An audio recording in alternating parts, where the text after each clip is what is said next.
या मालिकेच्या आजच्या भागामध्ये आपण पाहणार आहोत. सावित्री श्रीकांतला म्हणत असते, श्रीकांत सर, तुमचा नाश्ता थंड होतोय आणि तुम्हाला तुमच्या गोळ्या सुद्धा घ्यायच्या आहेत ना. अहिल्या सुद्धा श्रीकांतला नाश्त्यासाठी फोर्स करत असते, परंतु श्रीकांत कोणाचंही ऐकत नसतो. अहिल्या म्हणत असते, श्रीकांत, अरे असं काय करतोयस? अरे थोडंसं खाऊन घ्यायला नको का? हे बघ, तू आत्ताच खूप मोठ्या आजारातून बाहेर पडतोयस. औषधं तर घ्यावीच लागणार ना. अरे अशी तब्येतीची हेळसांड करून कशी चालेल? सांग बरं मला. यावर श्रीकांत म्हणतो, अहिल्या, जोपर्यंत स्कूटर मिळत नाही ना तोपर्यंत मी काहीही खाणार नाहीये.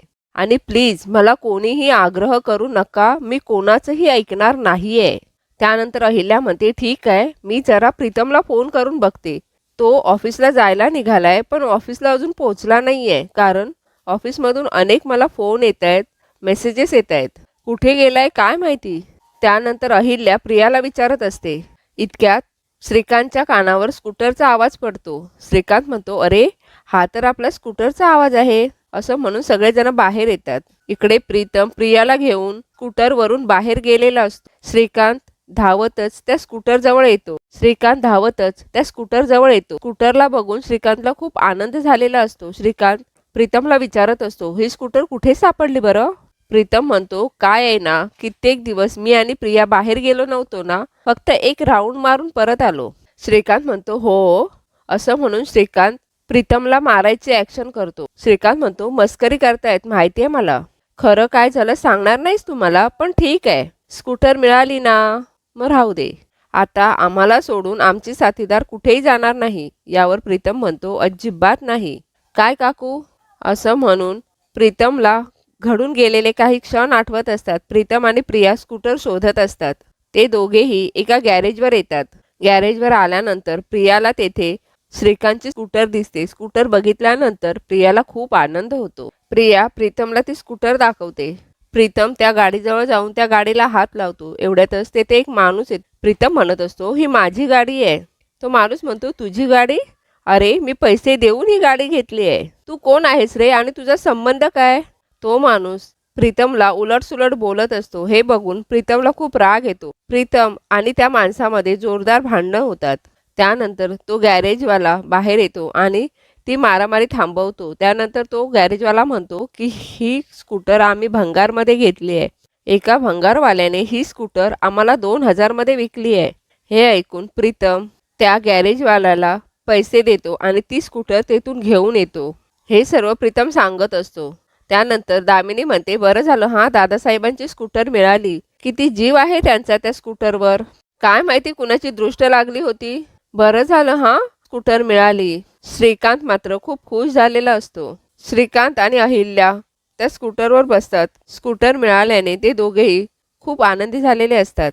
दामिनीचा चेहरा मात्र पडलेला असतो. दुसरीकडे आदित्य एका माणसाला त्याची फाईल देत असतो आणि म्हणत असतो, हे बघा सर, तुम्ही तुमची फाईल विसरला होतात. यावर तो माणूस म्हणत असतो, बरं झालं माझी फाईल आणून दिलीस ते, नाहीतर मी जेथे जाणार होतो तेथे जाऊन तोंडावर पडलो असतो. थोड्या वेळाने तो माणूस गाडीतून खाली उतरतो आणि आदित्यला म्हणतो, आदित्य, मला माहिती आहे तू फारसा माझ्याबद्दल चांगला विचार करत नाहीस. यावर आदित्य म्हणतो, नाही सर, असं काहीही नाहीये. उगाच तुम्ही गैरसमज करून घेऊ नका. आदित्य मनातच म्हणत असतो, आज दिवस कुठे उजाडला. एवढा मला मान वगैरे देतायत बॉस. त्यानंतर तो बॉस आदित्यला म्हणत असतो, एक महत्त्वाचं काम होतं. त्यानंतर ते बॉस आदित्यशी एका टेंडरविषयी बोलत असतात आणि ते टेंडर आपल्यालाच मिळायला हवं असंही सांगत असतात. तो बॉस म्हणत असतो, म्हणजे काय आहे, आपले गव्हर्नमेंटशी संबंध चांगले होतील. यावर आदित्य म्हणतो, वेल ग्रेट सर, पण यात माझा काय रोल असणार आहे? यावर बॉस म्हणतो, कारण ते टेंडर तूच भरणार आहेस. पुढे बॉस म्हणतात, काय आहे ना, हे गव्हर्नमेंटचं टेंडर आहे, तर यामध्ये काही चूक होता कामा नये, म्हणून मी ही जबाबदारी तुझ्यावर टाकलेली आहे. तू हुशार आहेस आणि मला खात्री आहे रे, ही जबाबदारी तू पूर्णपणे पार पाडशील. आदित्य म्हणतो, डोंट वरी, मी टेंडर आजच्या आज भरतो आणि मला खात्री आहे हे टेंडरही आपल्यालाच मिळेल. त्यानंतर आदित्य तेथून निघून जातो. अहिल्या सुद्धा त्याच टेंडरबद्दल श्रीकांतला सांगत असते. एवढ्यातच प्रीतम आणि प्रिया तेथे येतात. अहिल्या प्रीतमला म्हणत असते, प्रीतम, आपलं म्युन्सिपल कॉर्पोरेशनचं टेंडर निघालंय ते आपल्याला भरायला लागेल हां. हे बघ, दरवर्षी हे आपण टेंडर भरतो आणि दरवर्षी ते कॉन्ट्रॅक्ट आपल्यालाच मिळतं. यावर्षी सुद्धा भरून घे आणि मला असं वाटतं की आजची शेवटची तारीख आहे, त्यामुळे तू आजच्या आज टेंडर भरून टाक. उगाच वेळ वाया घालवू नको. सर्व ऐकल्यानंतर प्रीतम म्हणतो, आई, दरवर्षी हे टेंडर दादा भरतो ना, म्हणजे त्याला कसं सगळे डिटेल्स माहिती असतील ना, मग त्यालाच भरू देत ना. यावर अहिल्या म्हणते, प्रीतम, मी तुला काम सांगते आणि तू मला ऑप्शन्स काय देतोयस? अरे, आदित्यचा आता किर्लोस्कर इंडस्ट्रीजशी काय संबंध आहे? त्यामुळे हे टेंडर तूच भरायचं, कळलं? प्रीतम म्हणतो, हो, भरतो मी. अहिल्या म्हणते, आता यावर मला चर्चा नको आहे. आजच्या आज टेंडर भर. आदित्य इकडे आपल्या रूममध्ये आलेला असतो. एवढ्यातच तेथे प्रिया येते. प्रिया नॉक करत असते. प्रिया आत आल्यावर आदित्य प्रियाला म्हणतो, काय ग, तुला काय गरज आहे नॉक करायची? यावर प्रिया म्हणते, दादा अहो, तुम्ही काही काम वगैरे करत असाल तर माझ्यामुळे डिस्टर्बन्स नको ना. आदित्य म्हणतो, अगं काही काम नाही, आता जस्ट ऑफिसमधून आलो. प्रिया म्हणते, म्हणूनच मी तुमच्यासाठी गरमागरम समोसे करून आणलेत, घ्या ना. यावर आदित्य म्हणतो, अगं तू का हे सगळं करतेस? काय गरज आहे? प्रिया म्हणते, कशाला म्हणजे तुम्ही एवढं ऑफिसमध्ये काम करून आलात, दमून आला असाल म्हणून मी घेऊन आले.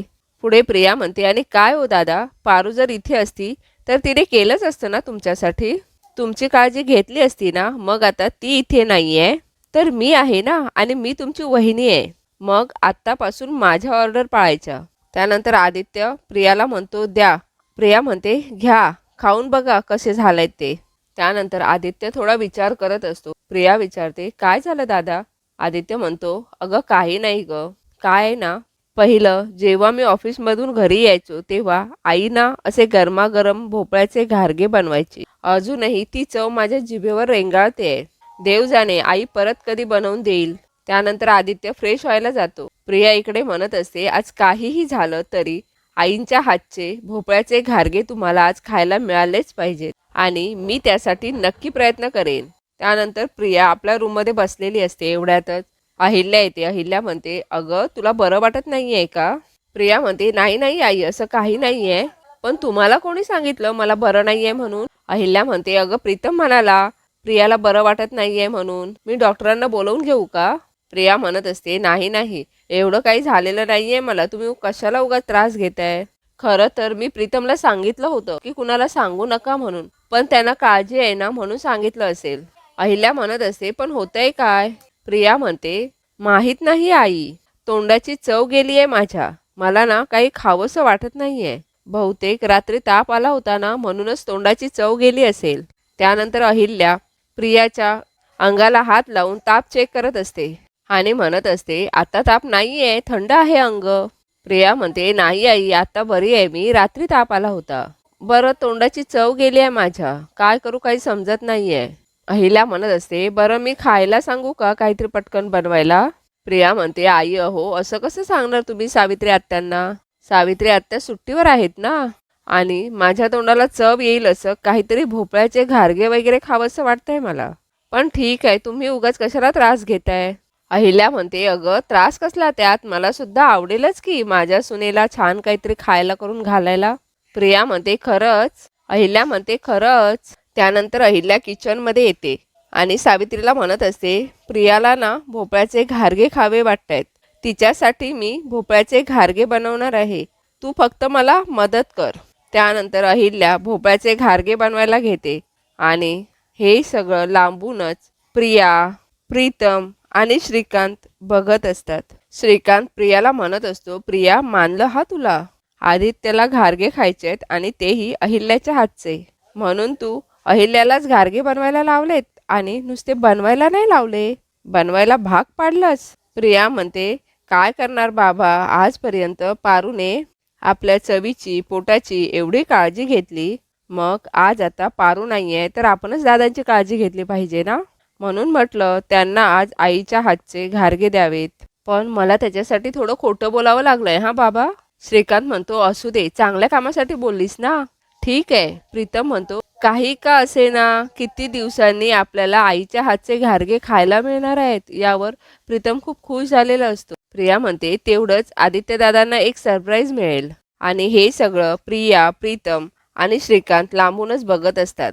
काही वेळाने अहिल्याचे घारगे बनवून पूर्ण झालेले असतात.